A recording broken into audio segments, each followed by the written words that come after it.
Hey everyone, this is Louis7, and today I will be covering my first impressions on the recently launched Fate of Gundabad expansion in the Lord of the Rings Online. So at the time of recording this video, I have about 14 hours of playtime in the expansion, and I have gone through parts of the new allegiance, the new missions.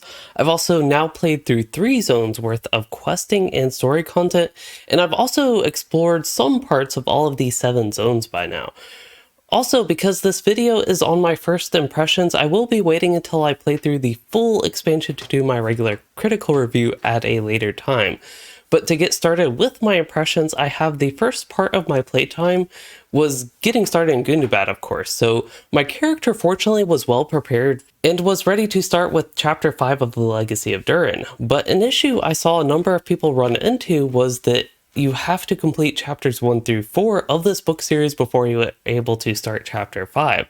I thought this was an unfortunate situation that should have ideally just been totally avoided by allowing players to pick right up with chapter 5 to start the expansion content. But again, I fortunately did not run into this issue since I had previously played through the Legacy of Durin.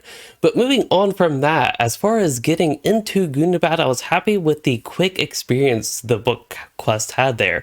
LOTRO is not always known for this, and I just definitely appreciate the speedy movement with getting you started into the new zone and expansion content. So once I did finally get into Gundabad, the first thing I was drawn to was the world building, and along with that, naturally there was going to be the comparison of Gundabad to Moria. The most common question I got from viewers was if Gundabad was just like Moria 2.0, and ultimately I do not think it is. I find Gundabad to be different enough from Moria that it doesn't feel like a total rehash, and it just has plenty of unique elements to make it its own thing. But throughout the rest of this review, I will frame some aspects as a comparison to Moria, but that is more so to highlight the differences and give some players who are maybe familiar with Moria a little bit of a reference for some of my impressions here. Also, before we actually get more into the world building of Gundabad, I should point out the launch day experience of Gundabad was super laggy. The server I play on is Arkenstone, and this had been an ongoing issue on Arkenstone the past couple weeks leading up to the expansion, and I think the launch of the expansion just really exacerbated the lag problems. Skills would sometimes take a few seconds to go off. There was even random hitching in game performance. This lag really did muddy my initial experiences with the expansion, but that said, the second day was significantly better. While there were some occasional lag spikes, they were much less worse and much less frequent, so the game was much more playable. Now, this trend of the game being playable did continue into Saturday, the 4th day, but there still were some moments of lag, and it has been a little bit annoying and frustrating. But again, I feel like the game has been in a playable state at this point at least. But moving on to go into more detail on the world building. So just like with Two Forests and LOTRO, there are bound to be similarities between 2 giant dwarven structures that are inside a mountain. But as far as comparing Gundabad to Moria, the color palette used and architecture are 2 differences that really make Gundabad look quite unique compared to Moria. Another big difference is how big Gundabad is. Not only are the zones appreciable in size themselves, a key difference compared to Moria is how open Gundabad is and very expansive looking. There are just many huge open areas in the landscape inside the mountain hold, and it really felt less closed off, I would say, than Moria. And the final key difference I noticed so far is that with the aid of like the neat crystals and even mirrors they have, Gundabad is a lot less dark than Moria. And ultimately, that and the open world building led to Gundabad feeling less oppressive. Not that Moria necessarily feels oppressive, but it makes Gundabad feel less oppressive, at least, than Moria. Especially my first time in Moria. Comparing my first time in Gundabad to my first time in Moria, it felt less oppressive. And then when we dive into more specific details of Gundabad versus Moria, Gundabad of course has unique zones that are quite different from what we had in Moria. The first zone we have is Madagard, and just for example, a unique feature of that zone is it has a giant pit in the middle. The second zone, Deepscrave, has some extreme verticality, been surprisingly fun going through that zone. And the third zone, Pit of Stonejaws, the questing is a lot more fast-paced there, but that one is full of crystals and water pools and looks quite neat. And then the fourth zone does move outside Carbronak. That is actually very different compared to Moria at all, just because Moria had like this very tiny section that was outdoors, and this is a giant zone that is outdoors with Gundabad. And this zone I also thought took the mountain region world building that LOTRO has and took it to a whole new level with its vastness. It even has the long-awaited connection to an old zone in the west. And then for the 5th zone in Gundabad, we move back inside to Glooming Tarn, which is a giant cavern with lots of stone pillars. Looks very unique, definitely. Next up, we have the 6th zone, Cloven Gap, which is technically indoors as far as gameplay goes, but it actually takes place at the bottom of a ravine, which is split by a river in the middle. Finally, for the 2nd outdoor zone and the 7th total zone, there is the snowy and frozen Welkin Lofts, which from my exploration journey there, I am definitely full of wonder from it, and it feels like it's full of danger. So yeah, there's just lots of uniqueness there, and even with LOTRO's track record of excelling at world building, I really feel like this expansion has really taken it up a level. Moving on, a very important part of an expansion experience is the questing and story content, of course. So comparing to Moria, there are some broad similarities with the dwarves attempting to reclaim the mountain hold. However, I have found the story and just experience overall in Gundabad to be quite different compared to Moria here even. I will point out that I have been much more engaged with the storytelling from a gameplay experience, which is where I can admit LOTRO has often kind of lost me in the gameplay, and I think some past gameplay elements during book and story quests, they end up kind of disinteresting and unengaging again from a gameplay perspective for me. So far, the Legacy of Durin handles this quite well for me. In other words, the story quests are fun to me is what I'm really trying to say, and the same is actually true for zone quests. While my experience here is of course limited, only playing through 3 of the 7 zones, what I can say is my initial impressions on the questing styles that is quite fun, and it takes you through quite a bit of variety, and between the 3 zones that I have done, there's been a lot of variety there in the quests even, which to me has helped keep me engaged and just having fun throughout. Now, one tough part of an expansion launch is the landscape difficulty and how hard it is. Personally, I have actually found the landscape to be extremely easy, but there are 3 important unique factors for my own personal experience. One, I am going through this as a warden, which is sort of OP on landscape content. And 2, I was moderately geared. I wasn't greatly geared at 130, but I was moderately geared at 130. And for a more minor effect, I will point out I had 7 virtues capped, I believe. And finally, for number 3, I do have my new LIs built out decently with teal traceries. And while I did love all the content we got in the level 130 cap era, a problem for Standing Stone games was that in order to make the newest content the most appealing, they had to keep on raising the power level of our gear and the such at level 130. So this caused a ginormous gap in player power level from a fresh 130 versus even a moderately geared level 130, and then there's still a large gap between that moderately geared 130 and a very well geared level 130 character. And I personally have seen a lot of varied opinions about the Gundabad difficulty on the landscape, and I think a lot of this actually stems from the huge range of power level for level 130 characters.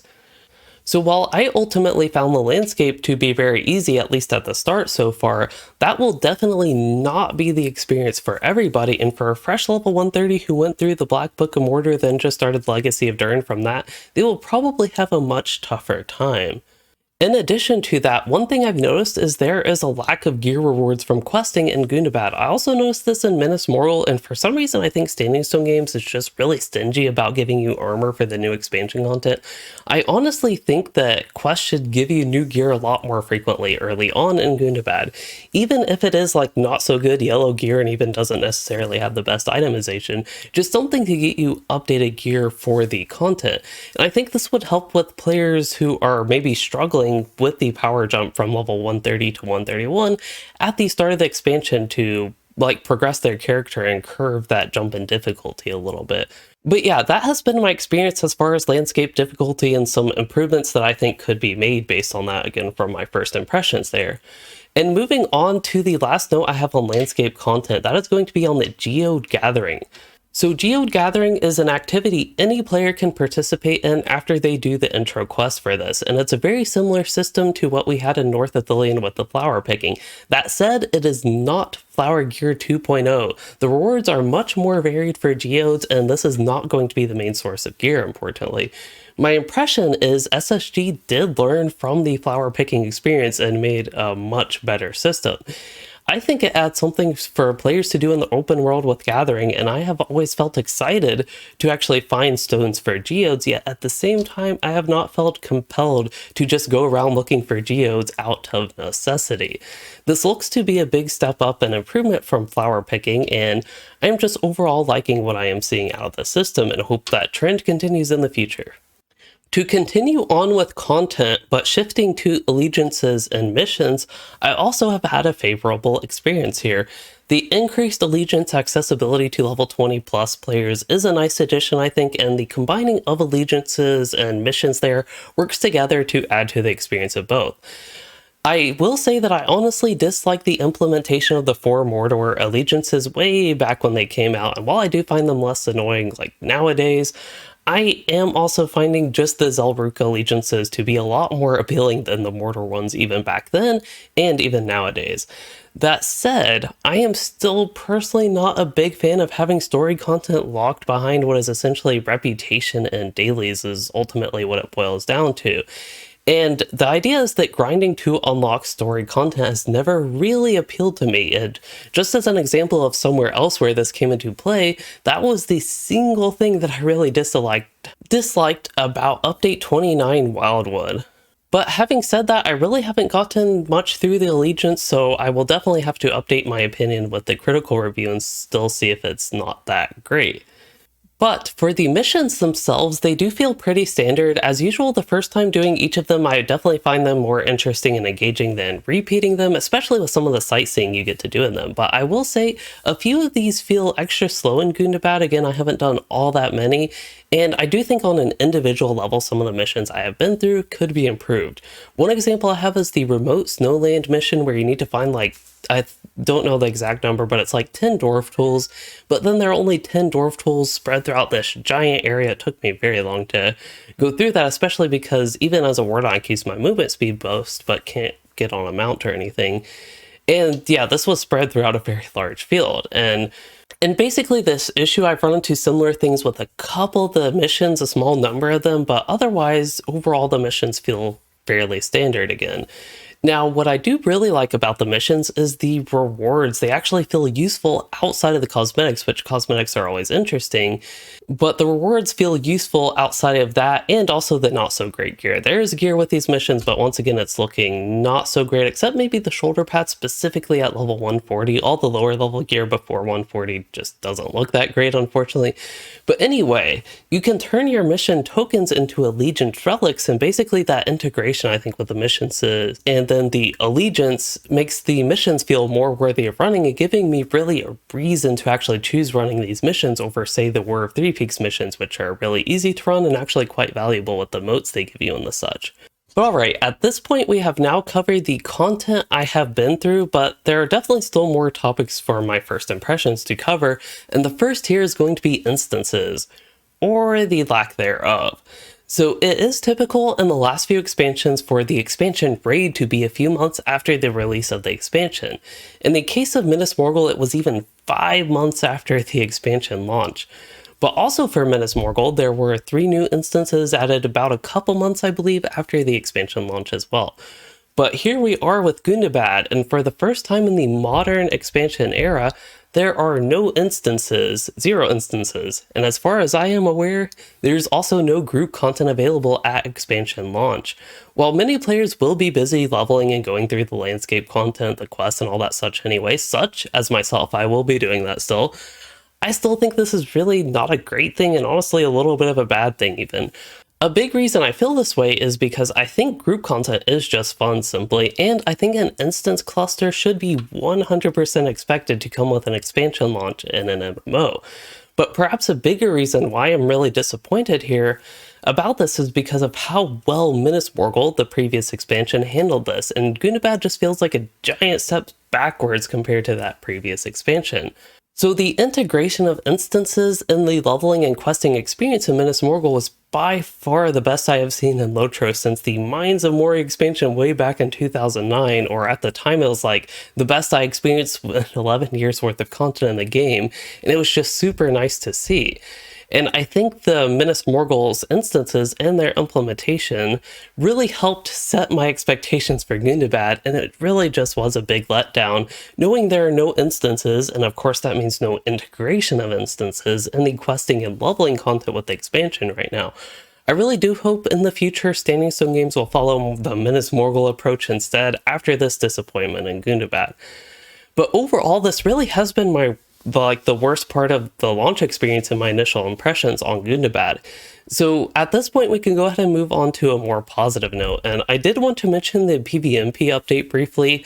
While I have not played with any of it, of course, a lot of what I have seen from more of an outside perspective has been looking good, especially the idea of a starter set of PvMP armor. I know I've talked about that a lot, but that being very easily accessible by anybody on the Fate side just seems good to me. So yeah, that's my one real impression you get here, and setting that aside, it is now time to talk about the new legendary item system and Gundabad. So the very first note here is that the reward track was delayed until update 31.1. This is a key feature of the new LI system and is supposed to complement our leveling experience, especially with like the new expansion, and supposed to help us get new LI rewards.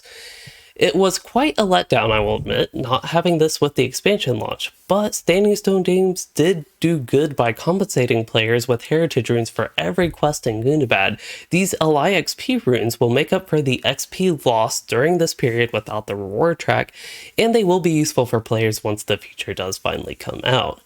Otherwise, I don't really actually have too much of an opinion on the expansion and the new LI system. While the expansion content was developed with the new LI system and for its reward structure even, I just haven't gotten through enough content to really have a full opinion on it.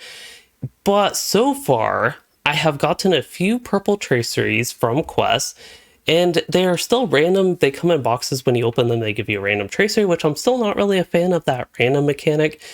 And I also will point out any role and class traceries, which happen to be I've only got the class traceries because it's been random and haven't gotten that many of these traceries. But the role and class traceries also do suffer from this issue of being worse than their level 121 to 140 teal counterparts. But because the new LIs are so powerful and the reforge at level 131 was somewhere between like a 20 to 25% upgrade, it was kind of crazy, I actually felt zero impact of not getting like new traceries. And overall, I'm just finding the reward system not really any more exciting than it was before the expansion launch ultimately, which I was already leaning towards not liking too much. I made a video about that. It just kind of, I don't feel like the reward system feels good basically. But again, we don't have the reward track, and I have also only quested through, it's now 3 out of the 7 zones. So this topic will likely have to come back in my full expansion review and when we get the reward track. Until then, it looks like getting LI rewards will be farming Series Surma tier 2 over and over on repeat. But with that, we have actually covered all my first impressions on the new LOTRO expansion, the Fate of Gundabad, and of course the launch experience we had with it. Overall, I am finding the expansion to be quite fun, and the issues I have had are limited and I think can be remedied over time with updates and the such. To connect back to the Moria comparison, which it has been a while since we've done that, overall it does not feel like Moria 2.0, and perhaps it could have been helpful if you are trying to decide if you want to buy the expansion pack, or perhaps wait for it to come to the LOTRO store for LOTRO points, or even not get to it altogether. If you are stuck in that decision, I hope it did help you. And if you did enjoy this or learn something useful, please consider liking and subscribing for more, or becoming a channel member to support the content and the cats making noise back there. And thanks for watching, everyone.